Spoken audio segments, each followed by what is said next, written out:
Hey, record loving friends, this is Brian from Tokyo Record Style. It's been a while, and I am firing up the YouTube to give you a State of the Union address on what's going on with all things Tokyo Record Style. It's been a big week.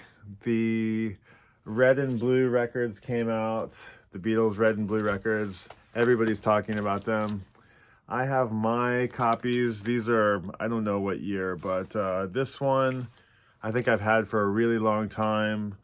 It says here LP at counter. That probably means that I bought it at Bart's CD seller back in Boulder, in the Boulder days. And this one is a Japanese pressing, and I don't think I would have bought a Japanese pressing in the States. But I've been listening to them, and it's kind of fun to, you know, go back and revisit these albums. The deal about these records basically is that, you know, they came out, I think, in 73, 75 or something.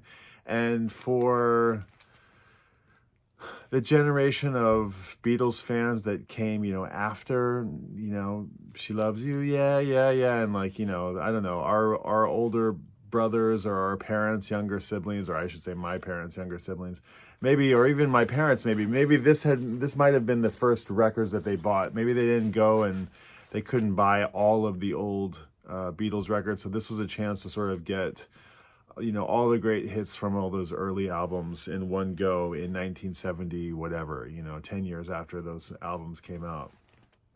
So at least for the red one, and then, which is, you know, covers 62 to 66 and has all those classic tunes on it. And then you've got 67 to 70, which has got, like, you know, probably all the Revolver and Sgt. Pepper and Abbey Road and so on.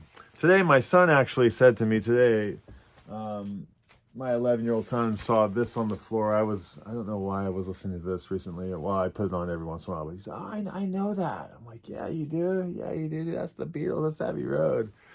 So, and today, I went and on my way home from work today, I cruised by HMV, and they've been tooting their horn on social media about the Beatles Now and Then release, and I went in there like 5 minutes before they closed. I just was gonna put, because the new red and blue displays, so the new red and blues, as you already know, have been remastered or remixed, and you know, they're buying them. They were $100. They were each in my hand. They were 10,000 yen in Japan. They're 3 LPs. Okay, fine, but that's an expensive record, and you buy 2 of them, it's like, wow, it's kind of, I don't need to buy the new ones, but the new ones do have, you know, some differences. They're on colored wax. There's 3 LPs instead of 2.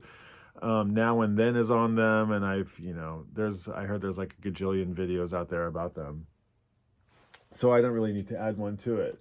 But I do have another small stack of records here that I've been listening to lately. I wrote something for Tokyo Record Style today. I made a post today on Instagram and on the website. You can go check that out. But I had photographed a guy who had a Pharoah Sanders record, and Korchman, this guitarist, who I don't really know. Korch, I think, is his nickname. But I don't have those records, but they kind of reminded me in this very indirect way of Tom Waits' Nighthawks at the Diner. In one of the songs on Nighthawks at the Diner, he tells this funny tale of him going on a date with himself, basically, and inviting himself upstairs and getting himself something in a brandy sniff there and pulling out some of his back records and, you know, and so on. And so he says back records, and I thought, like, Pharoah Sanders and this Korch record, they would be 2 records that I would like to add to my collection, but they would probably end up in my back records. Back records is this idea that maybe, I don't even know really, I'm just kind of like assigning it at this meeting, that back records would be your records that you appreciate to have in your collection. You don't necessarily listen to regularly, but you bust them out, you know, when needed. So I had to pull up which song it was that he mentions back records on, and the tune was, I believe it was Warm Beer and Cold Women. Then I have been on a massive George Harrison kick. Like, I go on them every 6 months, but I've been on a huge George Harrison kick. And here we got Dark Horse and Material World and 33 1/3. I'm not really sure what order these go in, but I believe Material World is, I think, came after, I keep getting these wrong, but I think it came right after All Things Must Pass. And I always thought, you know, All Things Must Pass is the definitive George Harrison record, but this record suddenly is meaning so much to me. This song called If You Can Hear It, what's it called? Who Can See It? Who Can See It? My life belongs to me. My love belongs to all who can see it. That's the lyric. Finally, my life belongs to me. Like a catharsis, a shedding of the Beatles skin. And my love belongs to all who can hear it and see it. I mean, this was really George declaring himself apart from the Beatles. And I always thought he said, my life belongs to you. That's sort of but he says kind of almost inaudibly, my life belongs to me. And as soon as I heard that, it's just so sad and so beautiful and poetic at the same time. And it's this, and living in a material world, he name drops all the other Beatles, and it's just like, this is a killer record. You can get this, my copy is $5, and I got this back in 2003. And then I got another awesome score. A couple of last weekend, maybe. I've been looking for this for so long. Bob Marley and the Wailers Soul Shakedown Party tonight. I had this on a CD compilation growing up, and I've never owned it on vinyl, and it's like, where is it on vinyl? And it's like on this sort of like crappy compilation, and I really wanted a single. And I've been looking for it forever, and I was looking in the 7 inches, but I found it on a 12-inch single, and it's also got Caution and Keep on Skinking, and it's a really cool version of Keep on Singing. And the cover, I love this cover. It's a Trojan record, and it says something really fun and cool on the inside. This is just hilarious. So I want to play this record. I want to kick off a set with this record. And so there it is. Unfortunately, it only has like half the wax on it, but you're not going to be able to see this, but it says play loud at parties on Trojan, on this nice white label. It's quite cool. So play loud at parties. I'm excited to play that at a party. So, in other news with Tokyo Record Style, I am quickly approaching my 1-year anniversary. This is really exciting. I think around November 25th is when I kicked this project off. And it's been so exciting, and I'm just having a blast doing it. It just keeps getting more fun and more fun. And something that I sort of challenged myself to do was to get, once I thought, I could get 1,000 followers maybe in the first year, which was a big surprise, and I'm really excited about that. And then I thought, wait, I should go for 1,200, because then I could like say that I could approach, a potential collaborator and say, I got 1,200 followers in 100 followers a month for the first month.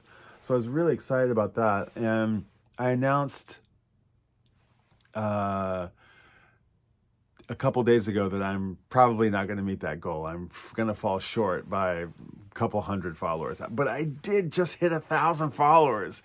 And so thank you to everybody who's been following. This is on Instagram. It's so great. I'm really, really, you guys mean so much to me. And I really am thankful that, I'm so thankful for you. And even though 1,000 is a lot of people on one hand, it doesn't feel like that many people on the other hand. And I feel like all of them are like, not earned, but like you guys are really care about records, and you're like, you really love music. And I feel like this is like the best 1,000 people that you could rally together. So I'm really, really stoked on that. And I'm gonna swing for the fences and keep wishing that I can get 1,200 by November 25th. I have like 12 days, and I got to get 16 new followers a day for 12 days straight, which is virtually impossible. But I actually managed to do it 2 days in a row, and I'm gonna outwear my welcome with my friends if I keep asking them, but who knows? I'm going to dare myself if I can just somehow keep pushing through. If you're so inclined, if you're watching this for the first time and you don't know about Tokyo Record Style, please check out the website, tokyo.record.style, and please go follow me on Instagram and help me reach my goal of getting to 1,200 by year one. I've got just two more weeks left. And two more things I want to touch on. Now, I had mentioned in an earlier video that what I'd hope to do on this YouTube channel is to really just bring you along on my own journey. I had said to myself, I got into blogging and kind of like blogging before there was like, social media.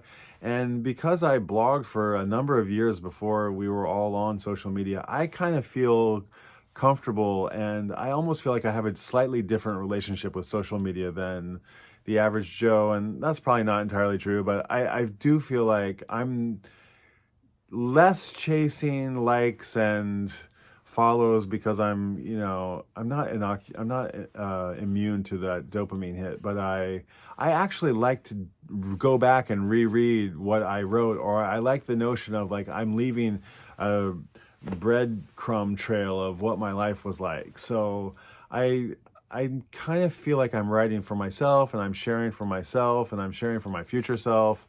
And so I thought, well, I'm just going to keep doing that because that's what I love to do. And if you happen to like that, then why don't you come along with me? And I thought that sounded like a good plan. But since I have been just devouring insane amounts of YouTube, how to, be a better YouTuber, how to be a better media channel producer person, I've been reading how like that's like the absolutely wrong way to go about it. If you just, make videos about what you want to make videos about, I mean, maybe that's going to work sometimes, but really we should be trying to create something of value for you and honoring your time and attention by, making the things that you want to give your time and attention to. So I sort of am changing my tune on that a little bit. I don't think that I necessarily just want to do what I want to do.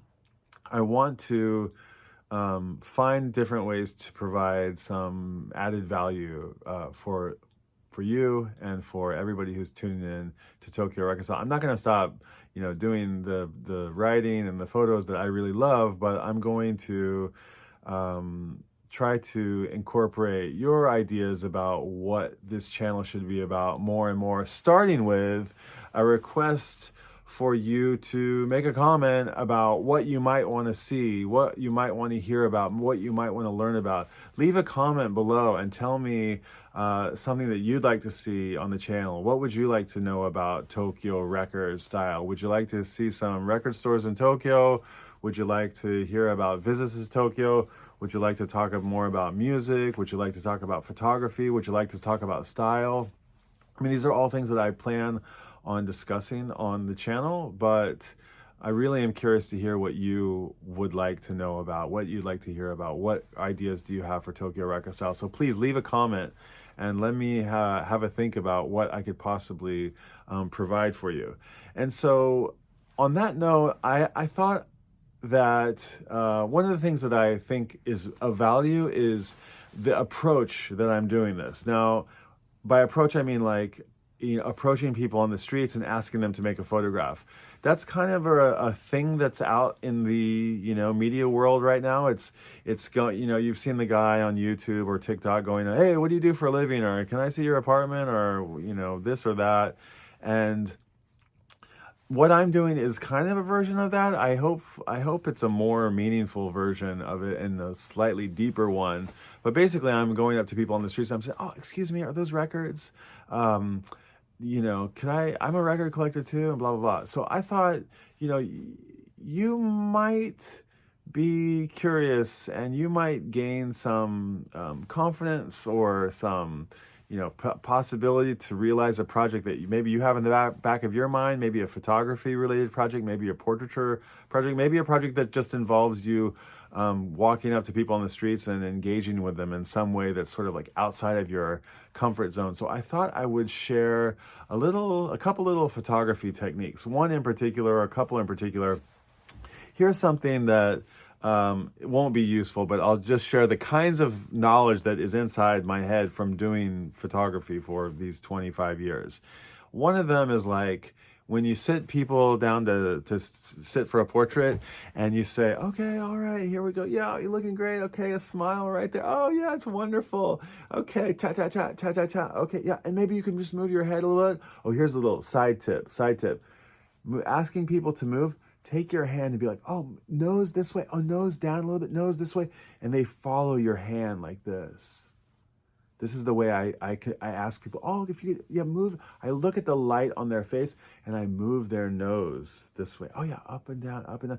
And when I'm taking a big picture of a crowd, I scoot over this way and I scoot over that way. And I do this little funny crab walk on my feet. And when I try to get people, I say, okay, let's all go this way a little bit. Okay, let's all go this way a little bit. And I get them, balanced inside the frame the way that I need them. But anyway, this is a side note about the really main trick that I was going to tell you, is that okay, you're doing good. Smile one more time. Okay, chin up, just a little, chin down, just a little.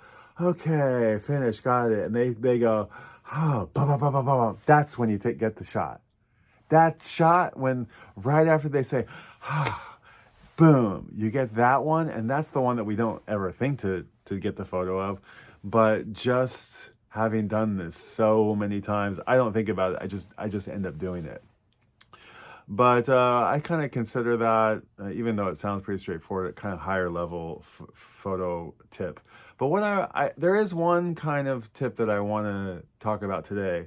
And I'll start by sharing with you the bag that I'm currently using. I have a couple of bags. I'm just going to show them for a quick second. The main, well, my kind of trusty sidekick bag has always been the DOMKE F-7. This is a canvas bag that hugs onto your back. You can actually, I've done something quite cool with this one. I've had a couple of these, and they have one strap, and they fit on your body like this. And I'm a little bit too close to the camera, but what I've done is I've put a second strap. I've put an old strap. I've sort of configured two straps on this camera. On this camera bag. So what I can do is I can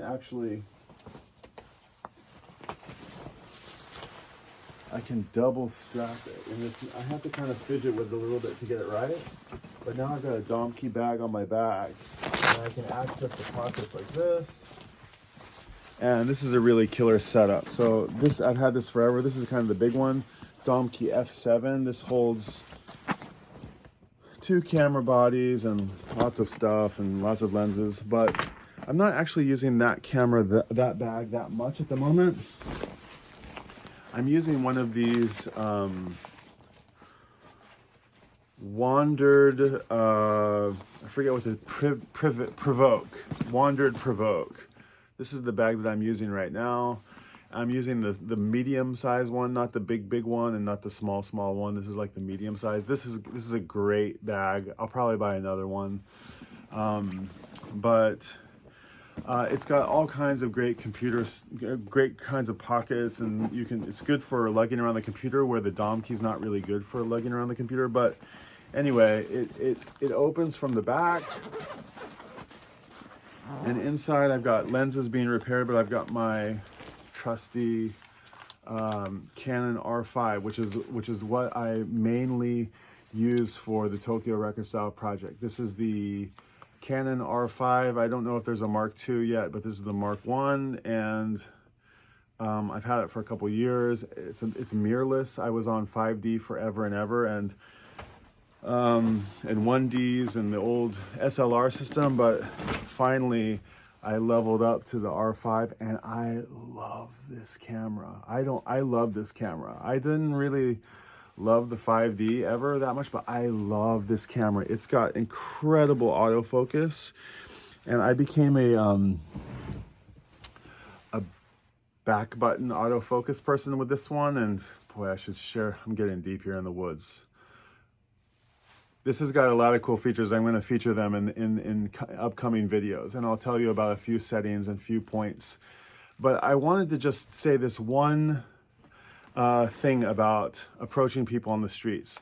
There's a famous photojournalist who is with the photo agency 7, I think, James Noctway.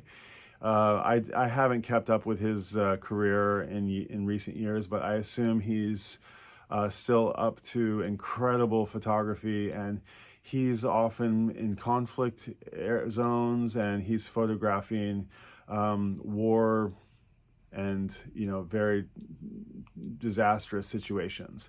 And he's often going into places that have been bombed and, you know, blown to smithereens, and he's coming upon people who are lamenting the loss of their loved ones, and really, really, really tragic situations. And I don't mean to be a downer about it, but he has this amazing technique that I picked up on when I watched a documentary about him.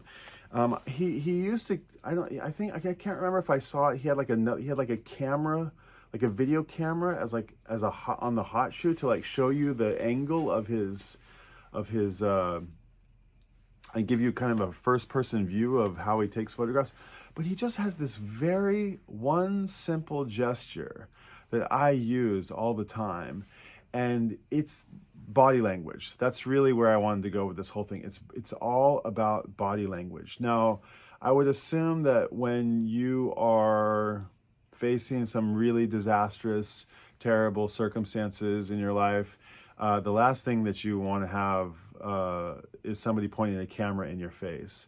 But you can imagine that you might sort of quickly assess that, you know, maybe you do want to have somebody, you know, document this injustice or this tragedy, and, you know, the world needs to know about this. And so there's this really delicate communication that Noctway has with the people he photographs. In the case of, you know, a family lamenting the death of a loved one, you know, he'll come into a scene and see, you know, a band of people in tears and, you know, asking the heavens why such tragedy could happen. And he walks into these situations, and he comes in and he walks very humbly and modestly with his shoulders down and his in sort of a, you know, prone, you know,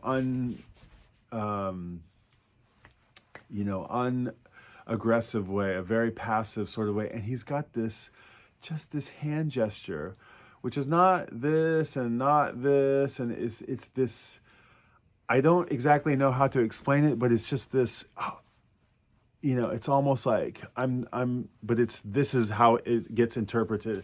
And I use this all the time. Okay, and I come to people and I use this hand gesture, and I don't even know if I can explain exactly how I use it, but I think if you give it a try, you'll find it to be very effective in just sort of setting a level of confidence in yourself, and sort of understanding by your subject that you are not there to take something from them or to put something, you know, too aggressively in front of them. It's a way to sort of say, I'm here, I recognize you, I acknowledge you, and I've got a camera, and if you want to back out of this, you can, and I will just be on my way.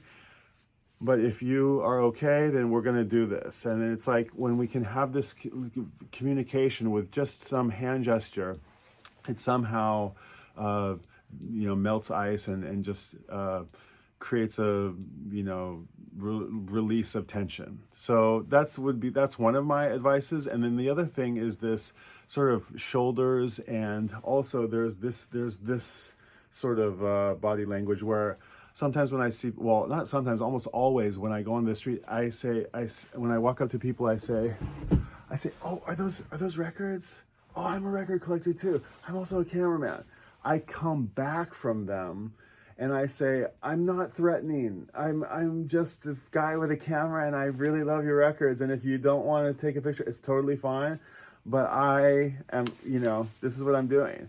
And that sort of non-aggressor stance makes them, I feel, a little bit more, okay, I'm listening. Yeah, you don't seem dangerous to me. You're okay. I understand you're not going to, you know, because I think the natural tendency, especially if I'm approaching non-Japanese people in Tokyo, you know, when you travel the world and you're in a foreign land, you don't really know what's ahead of you. And I would probably feel the same way if somebody had come up to me and said, hey, can I take your picture? And no, I'm not going to steal your money. You know, and there's that.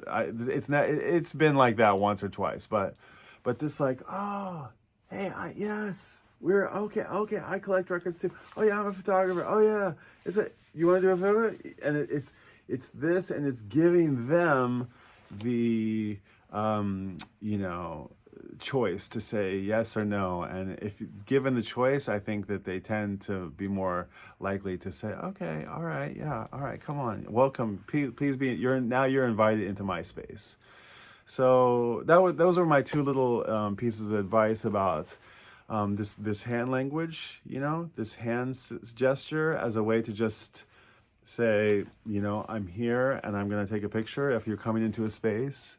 And, you know, I use it all the time. I can't even tell you all the context that I use it in, but it's a very effective way to just slither your way through a crowd, or, excuse me, okay, let's do it.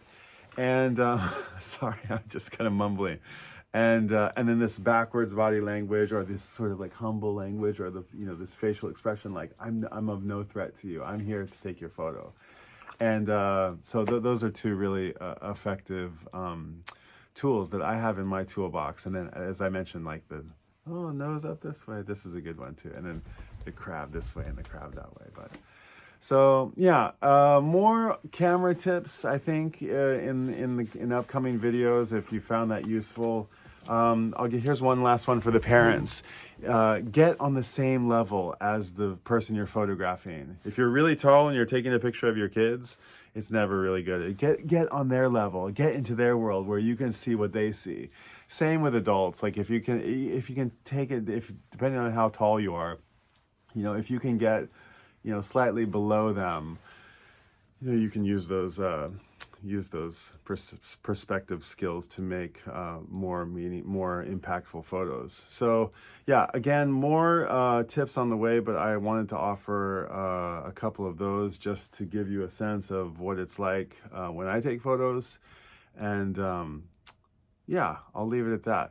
So what else do you want to hear about? What else do you want to hear about? How to work a camera? Do you want to know about how to work a record player? How to set your stylus? How to decide speakers and amps? And, you know, how to choose particular pressing? Or how to get into vinyl? Or how to, you know, get into photography? I mean, this is really a crossroads of the things that I love, which is, you know, exactly what it says, Tokyo Record Style. And, you know, it's photos and it's records and music, and it's, you know, yeah, on my hat too, from Nepal. This is the real deal. This is from way, way, way up in the mountains of Nepal. Yak! Well, so it's my little fashion statement today. Okay. Thank you for indulging me for yet another Tokyo Record Style video. It was a little bit all over the place, I admit, but I had fun making it, and I hope you enjoyed watching it. Thank you so much for your attention and time. I appreciate you. Please give me a like and a subscribe and a share and a follow, and please leave a comment below about what you'd like to see next on Tokyo Record Style. And wish me luck for 1,200 followers by November 25th, and do sign up for my newsletter on the website, because I've got a big announcement to make on my 1-year anniversary, so stay tuned. Okay guys, take care, so long, happy Monday, and have a great week, and I will see you out there at the record store. Bye.